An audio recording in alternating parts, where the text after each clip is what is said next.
Welcome to American History Notes, where I want to discuss with you conclusions that I've drawn from studying American history. And you may not agree with my conclusions, but at least you need to study and learn about the topics I talk about because they're important to our understanding our history. So I'm going to begin, and we're going to talk about Maryland today, colony of Maryland, a little bit, and then we'll probably have several sessions on that. The longest local conflict in American history was the Oyster War between Virginia and Maryland, which started in 1632 and saw fishermen murdered over it as late as 1959. Charles I, wanting to please his friend Lord Baltimore, granted him a slice of Virginia, which caused a great deal of resentment among the local fishermen, which is never truly abated. Morrison tells us that the proprietary form of colony, where a large amount of land with all governing powers was given by a king to an individual, is the oldest form of English and French colony. Sir Walter Raleigh and the French attempted this and eventually lost their shirt, so to speak. But the Calvert family made a success of it in Maryland, and their colony supported them well right down to the American Revolution.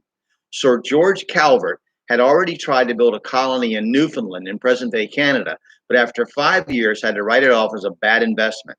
In the meantime, he converted to Roman Catholicism, and because of that had to resign some of his duties in government. Charles I liked him personally, though, and in 1632 sliced off a hunk of the old Dominion of Virginia and gave it to him. This was between the southern part of Philadelphia and the south bank of the Potomac River, believing his friend could monopolize the commerce and rich fisheries of the area. The province was named Maryland, supposedly after Queen Henrietta Maria, but in reality it was named after the Virgin Mary. George Calvert died during the process of confirming the charter, so the king granted it to his son Cecilius, the second Baron Baltimore. Cecilius never visited America, but proved to be a good businessman and made the colony a refuge for English and Irish Roman Catholics, just as New England had been a refuge for Puritans. Only a small portion of Catholics immigrated to Maryland, and it never became a predominantly Catholic colony, though.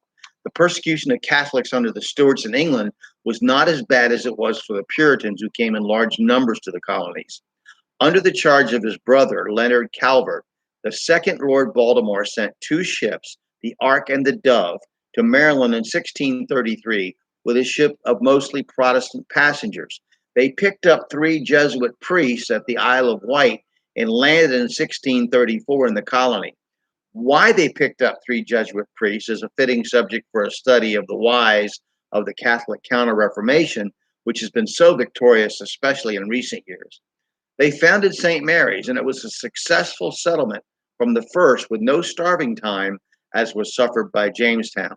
And we'll stop there, and we'll pick it up later. Thank you for listening. I really enjoy this, and I got this from Samuel Eliot Morrison's 3 volumes on American history, Paul Johnson's History of the American People, and a number of other sources. And if you find an error, let me know so I can go back and study some more. Thank you.